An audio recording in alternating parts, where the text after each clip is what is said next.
4, 3, 2, 1. Whether you've been married 1 or 20 plus years, at some point you realize you married into crazy. And that's what our show is all about. If your marriage or relationship is compassionate, real, accountable, zealous and yielding, or just plain crazy, Snooks and Lovey offer love, laughter, and a dose of reality as they unpack this thing called marriage. Sit back, relax, and get your ear hustle on. It's time to start the conversation. Welcome back to another episode of the Married into Crazy podcast with Snooks and Lovey. I'm Snooks. I'm Lovey. And we are that couple that married into crazy. We have been married for 27 and a half years. I like to be precise. What else? We've been through some trauma. Been through a lot of trauma, I feel like. And I'm the one that married into crazy. Absolutely. Yeah, he married into compassion. He married into being real. He married into accountability. He married into zealousness. And he married into yielding. She don't yield. But look, we talk about all things marriage. And for this is a podcast that is for all those individuals that are married, as well as those individuals that aspire to be married. Mm-hmm. Right. So it's premarital as well, though we talk about being married into crazy. Look, it's all those things that she said. It's definitely compassionate, real, accountable, zealous, and yielding. The 5 pillars upon which we teach when we do our keynotes, when we do webinars, different seminars, workshops, and our coaching. But sometimes it's just straight up crazy, right? Because that's just the way life is. Life is crazy on its own, and we've had some ups and downs. And why are we qualified to actually share? And look, it's not just that we're married and that we've been through some things, because we've been through some stuff, and we talk about it. Go back and listen to the early months, and we'll start getting more into it. But got stabbed after getting engaged. Not even a full week had passed before her ex forced his way into her home, attacked her. He and I fought. I got stabbed through the heart, had to have 2 open heart surgeries. First one was to save my life. And then they discovered while I was in recovery in the ICU that the knife had gone all the way through. I had to heal well enough to actually walk out of there and turn right back around. I was like, okay, you can leave now. Go home, get a change of clothes, and come right back. Okay, it was. That's what it felt like. It was not that soon. That is what it felt like. As slow as I was walking back then, it pretty much was like that. And then 4 years later, I asked for a divorce. And for good reason. There were a lot of things that needed to change. And so anyway, we take that, the stuff that we went through, the things that we couldn't find to actually help us. We decided, you know what, let's get some training. Let's look into actually doing this. So we started the podcast. We started coaching. We got our certifications. We level 1, level 2, Gottman couples. Yep, certified with the Gottman couples therapy. Then also extreme execution with Dr. Eric Thomas for life coaching in that respect. I'm a DISC certified facilitator as well. So we use a lot of these different things to really dive into relationships, communication, all the things that we believe can actually help your marriage and ours, because we're constantly improving as well. Sometimes, she backsteps, she falls back. Oh, I take 2 steps forward and 3 steps back. I got to pull her forward. Is that what you're trying to say? I got to, I'm the man of the house. I'm the leader. I got to pull her forward. Okay. But it's a lot of fun. So we bring you subject matter experts. We bring you other couples that talk about a lot of different things. Mm-hmm. So just some ways that you can keep up with us is go over to marriedintocrazy.com and check out all the ways that we can bless your marriage. We have a store with some of our gear. I don't know if you can, for those of you that are on YouTube, you can see my shirt. But for those of you that are just listening, go ahead and go check it out, because some of our stuff is pretty cool. And then there's RTB, which is Raise the Bar. It is a virtual relationship self-help program, 18 vignettes, and you could, do it at your leisure, as you say. And then we also do our couple-to-couple coaching. Right. So there's a lot of different ways, and soon and very soon there's going to be more. And it's not about glorifying the things that we do. It's really, we're constantly looking for ways to pour into you, to pour into your relationship, into your marriage. So that way we can all advance together as a community, as a group. We always talk about as iron sharpens iron. We as couples should be sharpening each other. And that was never more evident than this weekend. We had a phenomenal time. Every year. I feel like you always just jump into the subject and you don't let me Okay. shoot the breeze. Go ahead then. Shoot the breeze. I'm just going to kick back. I just Shoot the wanted to breeze. say that. What were you going to say? I don't remember now, but it's like I gotta just get in there and start talking about it when I remember, when I want to, because Lovey just be like, blah. You just gotta Because some go folks into just it. want to get in, get out. See, this is the one. This is the Sometimes beautiful I want to thing. lounge. This is the beautiful thing. So this is a perfect example of our marriage, because if you look at the DISC traits, and I'm a huge proponent for DISC, particularly what we do from the standpoint of the flight assessment that I have exclusive access to as being one of the extreme execution coaches for ET, Eric Thomas. And so with this, we teach people how to communicate, and not so much just communicate, but to also comprehend. Because it's one thing to communicate and talk to each other, but are you actually hearing? Bless you. Bless you before you start sneezing again. Bless you, bless you. Oh my goodness. Horrible podcast etiquette. That's the R in real, right? You know what? You ain't lying. You gotta sneeze. You gotta sneeze. But when we utilize the flight assessment, and we call it flight assessment because those of you that are familiar with DISC, if you're not, we can go into it a little bit more, probably in the next podcast.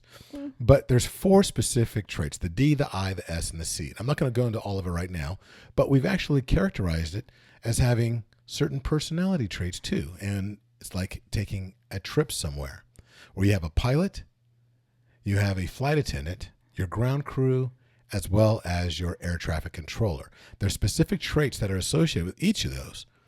And our relationship, I'm considered, I lead more times than not with my pilot traits.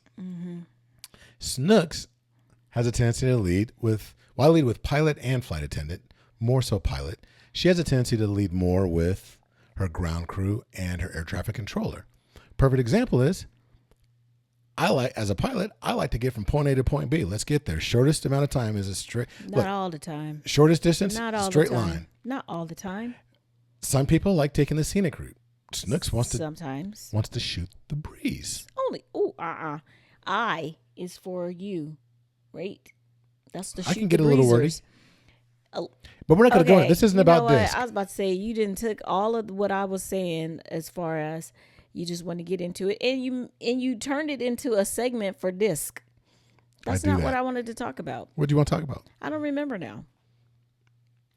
Listen, every year we do a podcast, or not a podcast, but every year we have a massive barbecue. I belong to a group called the Kings Accountability Group.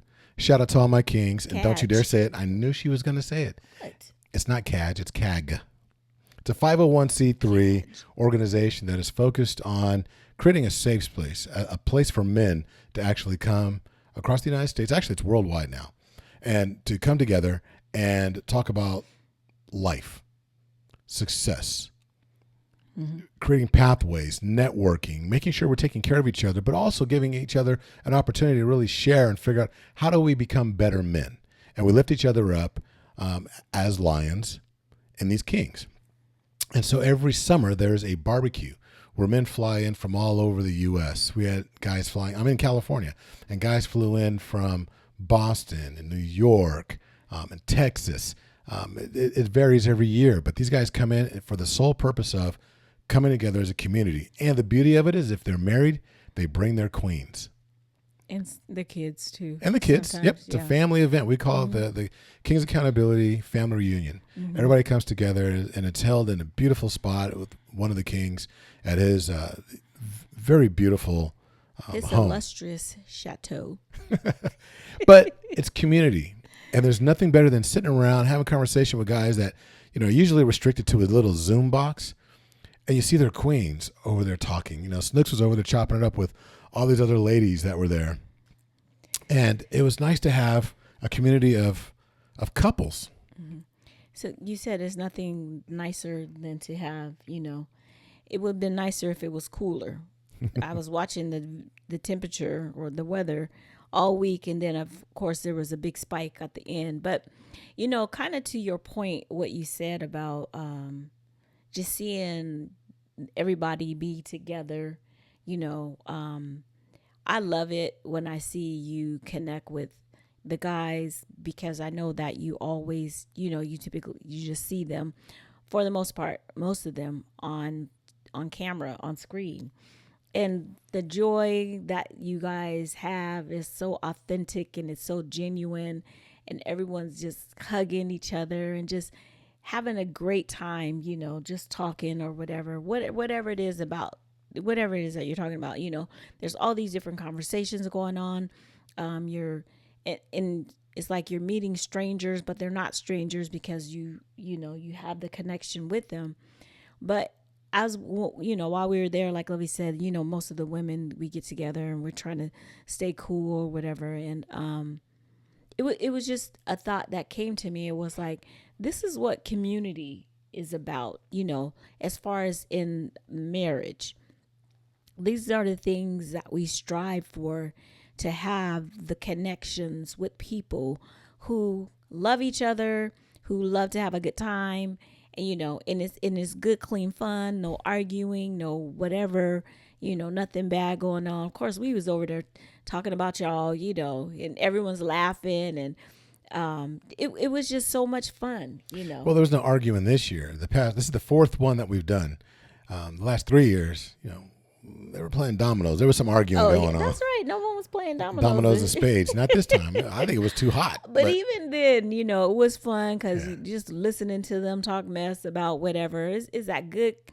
Is that good, clean, like homegrown, from back in the day when we were little. It truly was. It truly is a family reunion type vibe. It is. And this ties in because we said we're going to be talking about a series for a little while about trends that are affecting marriage in 2024. Again, this is the month of July, and we looked over the first half of the year and started to take a look at what were the trending topics. One of the things that came up quite high on the list was, I want to be around like-minded couples, which lends itself to being in a community. Even on social media, what's been getting really big in Instagram and even on TikTok and actually YouTube as well, is that there's a lot of talk about really developing community. So community is a big deal. And I think it's never been more crucial than now when it comes to our marriages, to make sure that we're surrounding ourselves with the right community. I agree with that. I mean, we always say, we want to hang out with couples that love each other, that like each other.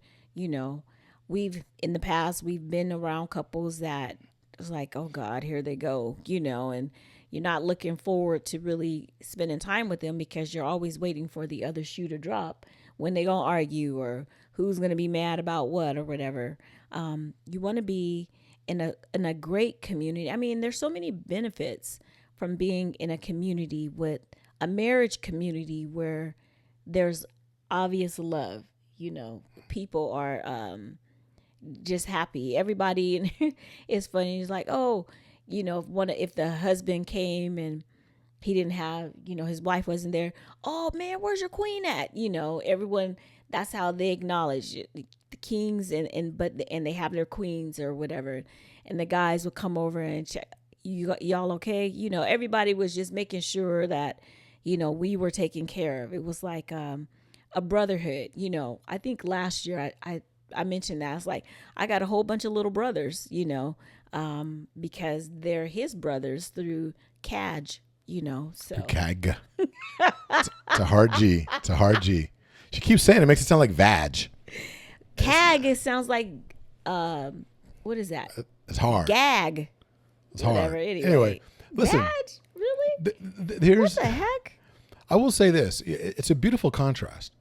I remember when I was growing up and I would hang out with my dad or my stepfather. And if I was ever with them and it was a group of men, all they would talk about is that they would give each other a hard time about, where's your wife at? Oh, she finally let you out. The old ball and chain. Yep, the ball and chain, this, that, and the other. And there were times I actually witnessed it where, a spouse would be there. And it was almost like, oh, yeah, so you can't go nowhere without her, huh? It was like it was the He-Man, all boys club, no women allowed type thing. And I believe that there's because even on our calls on Sundays, it's just the fellas, it's just the kings. But to see a bunch of men that lift and celebrate each other for having their wives there, Yeah, that's powerful. Yeah, I agree with that. And we need more of that. There are a whole bunch of benefits, but there are a couple benefits that come to mind for me when I think about having a strong marriage community. And one of them is a support system. There are many times where we're sitting and we're talking.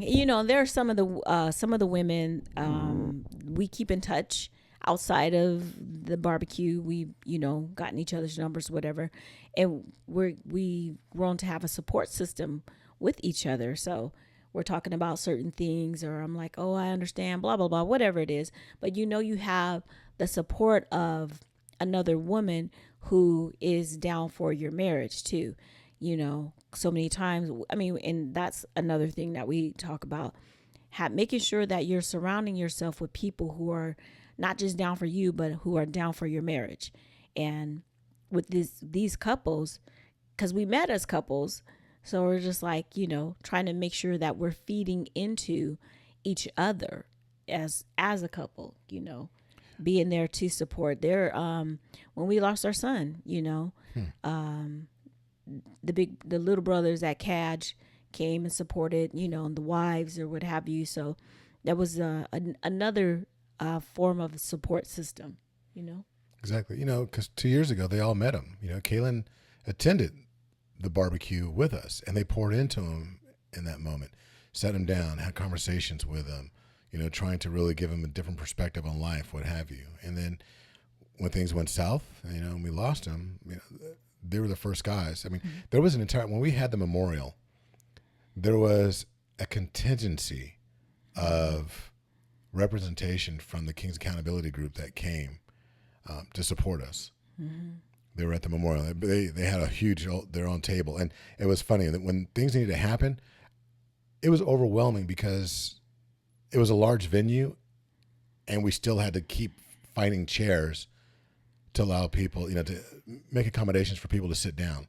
And rather than look for the custodians or what have you, my kings were the ones that just took it upon themselves to get up and go search out, find the chairs, bring them in, carrying them in over and over and over again. And it was a beautiful thing. But it's not really just about them, but it's about the representation of character.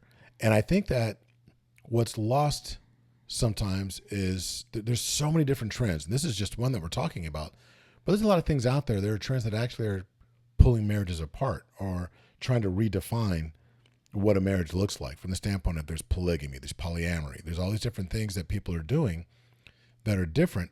It's nice to be in a community of people that are lifting up your beliefs as well. Mm-hmm. Yeah. And it's funny that you talked about how they, like the guys, they poured into Kaylin. And that's another trait or another benefit, I should say, for being having a community. It's like the shared wisdom. You know that these guys are their family men, their husbands, and they're pouring into your son because they've been through some stuff or whatever, and they're like, look, some of them I've come through on the other side. Keep pushing, young man, blah blah blah, whatever. But sharing their wisdom with him, not everyone's going to do that, and they're doing it not because they had to, but because they wanted to. So. It was a beautiful thing. Who are you surrounding yourself with? Mm-hmm. Is everybody that you're spending time with, are they a distraction or are they making deposits in your life, in your relationship? Right. There was a guy that flew in from Boston, Massachusetts, Peter the visionary. And he and I had a great conversation. He's single.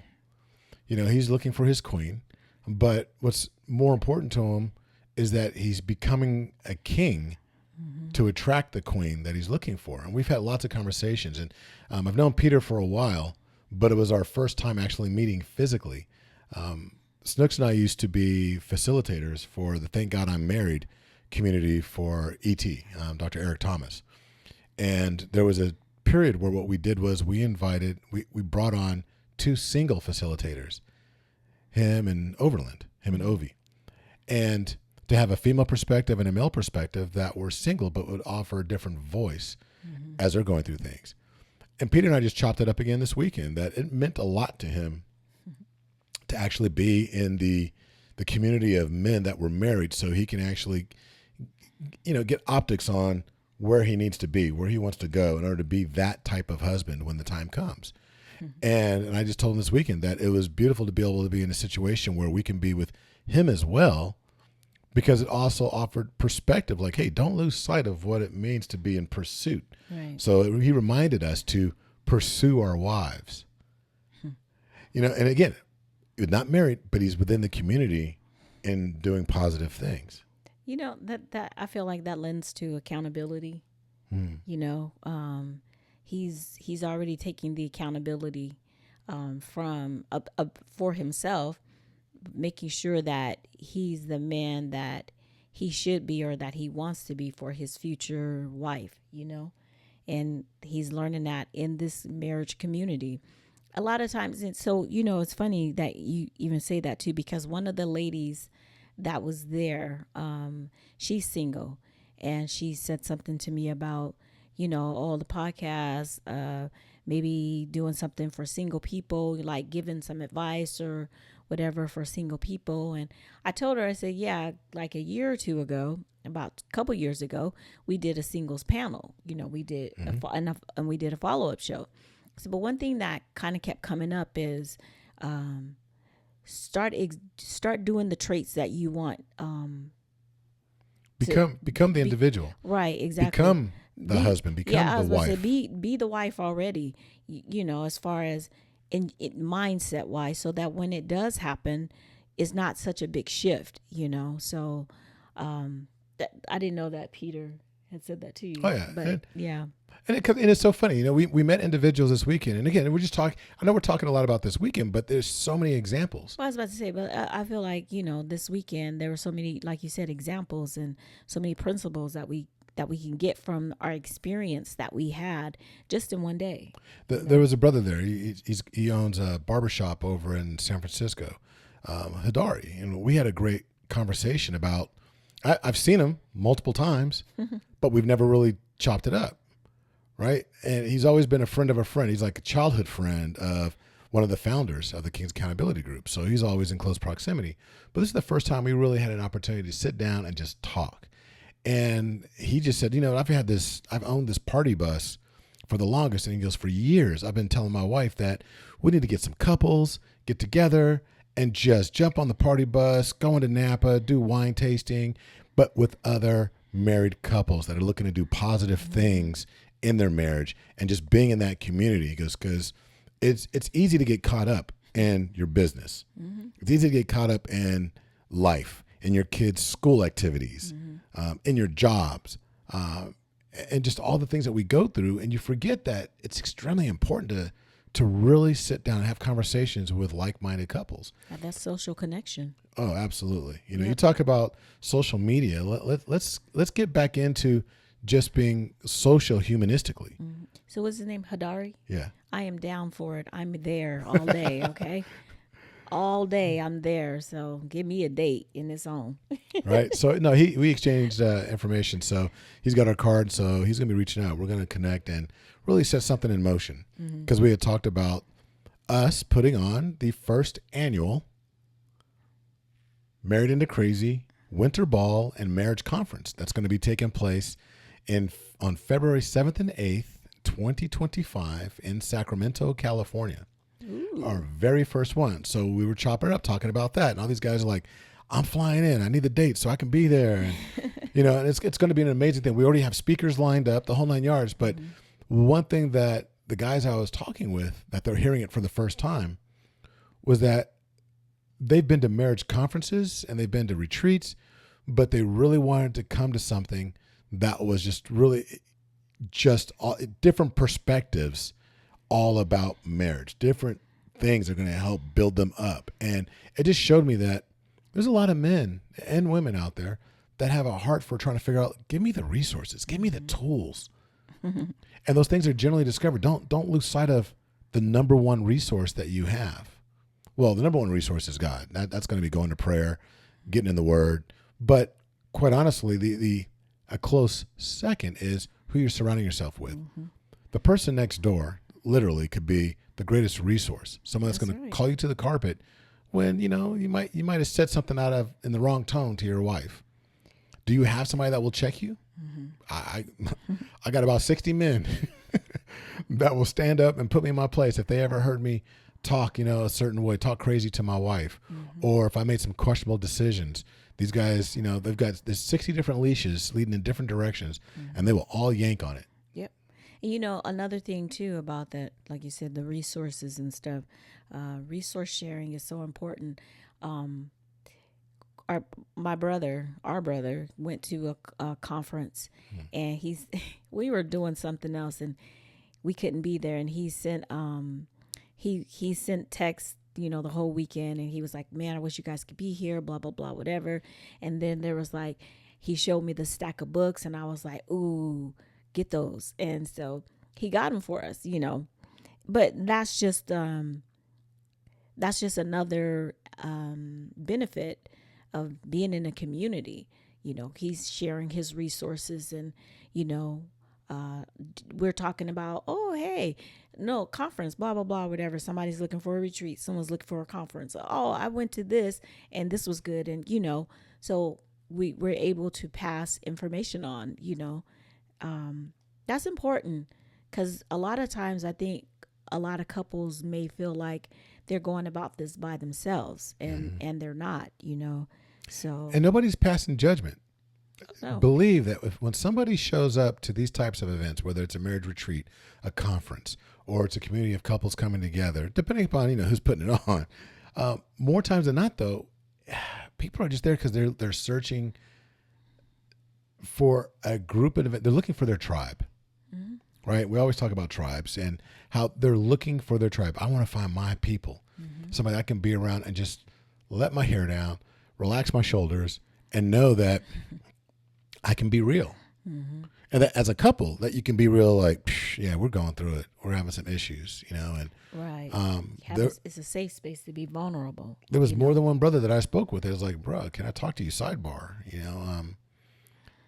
I got this going on. How do I show up better? And it wasn't that I have all the answers, but we were able to have a conversation. It was a conversation that some of these brothers aren't able to have anywhere else. And though I may not have offered a solution, it gave them the chance to know that, okay, somebody sees me and they understand it. Now I've got somebody that I can chop it up with and talk with. Right. And that's extremely important, because we need to get these things out there, because what we think is the norm, or what we think is that isolates us, there might be somebody else that went through the exact same thing and found a solution, or at least has a different perspective on how they, are moving forward. Yeah. And again, that's one of the most important things about having being in a community. You have to be able to trust the people that you're around. Like Lovey said, I'm glad you said that about the no judgment. A lot of people are by themselves, and they do stuff by themselves, and they keep to themselves because they have trust issues. And they're like, oh, I don't know if I could, trust blah, blah, blah. Or they're afraid to say something because they're thinking that someone is going to look down on them, or what have you. Too many times we suffer in silence because of our pride or whatever it is. You got to learn you got to trust somebody sometime. So find some folk that you can trust so that you can be in community, So let's do this. Every podcast we do a raise the bar segment where you can actually raise the bar in your relationship, raising the bar to another level. And BAR stands for Belief, Actions, Results. It's sponsored by RaiseTheBarMarriage.com. Go there. You're going to see, like she said, 18 vignettes. It's a self-contained system where you'll be asked questions. We do these vignettes. There's a workbook where you'll actually have some concepts thrown at you, and we encourage you to have conversations afterwards. It will propel your marriage forward. But in this segment of Raise the Bar on the podcast, it's exactly that. Who's your board of directors? If a corporation actually has to make a decision, personnel-wise, if they need to pivot, go in a different direction, there's a board of directors that sit down and have this conversation. It's a closed door. These people have immaculate trust. Nothing escapes it. Who's on your board of directors for your marriage? I'm going to task you with coming up with 1 to 3 couples that you can consider your board of directors. And just write it down. The task is to write it down, discuss it with your spouse, and say, if we were to create a board of directors, a group of individuals where if we're just at an impasse and we're having some challenges, or, I just need somebody to talk to, who's on the approved list of individuals that we can actually reach out to? And it's important that it's an approved list. I was going to say that. I totally agree with that 100%. They have to be an approved list. That means that you don't set the board of directors for him. I mean, he doesn't set the board of directors for himself, and I don't set the board of directors for myself. We set the board of directors together. That means that it's approved by both of us. Right. And so if something's going down, I'm not saying you go in and give all the intricacies, the intimate details, but it's like, if you really need to just, I need to talk to somebody. I need another perspective. You don't want to go to the pastor. You don't want to go to the, family members or whatever. The approved board, set that up. Have a discussion about who that might be and why. Yep. And come to a consensus from 1 to 3. You don't want to have too many people, because then it's, it gets a little hairy after that. But if you have 1 to 3 couples that you can actually go to, but be willing to be that for them as well, if they so decide that they like, hey, we need somebody to talk to as well. It usually happens organically, but think of that. That's something you can do before the podcast even ends, as far as start to think about who would be on your board of directors. Good one. So that's the Raise the Bar moment. Now, I guess we're closing it out because Snooks is being quiet. So no, but Sorry. No, but that's a beautiful thing. We want everybody to really feel like there's a community, because quite honestly, based on statistics, marriage is going strong. The marriage is as strong as it has ever been. You hear those stats about how 50% of all marriages fail. Yeah, but quite honestly, there's a lot of marriages that are popping up. People want to actually have a soulmate, have somebody that's with them for life. And more people are actually getting married later in life. And they may be on their second or third marriage as well. We know some strong couples that have actually been through divorces, made their mistakes, suffered some challenges, some setbacks, but have actually fine-tuned their lives to the point where it's like now they're living their best lives. That's true. Within the domain of marriage. And that can be another trend that we're going to go into at a later time. But it's really important that you do surround yourself with your iron tribe, sharpen each other, and make sure that you reduce the distractions and don't be around anybody that's going to dull your blade. That's right. You want to be around people who are going to encourage and celebrate you. So as a couple, and call you on the carpet when you're wrong. So go where you're celebrated, not where you're tolerated. That's right. So until the next time, be blessed. Be blessed. Bye. Bye. Thank you for listening to the Married Into Crazy podcast with Snooks and Lovey. Please like, subscribe to, and review the show wherever you access it, and tell a friend about us. Visit marriedintocrazy.com and see how Snooks and Lovey can bless your marriage directly.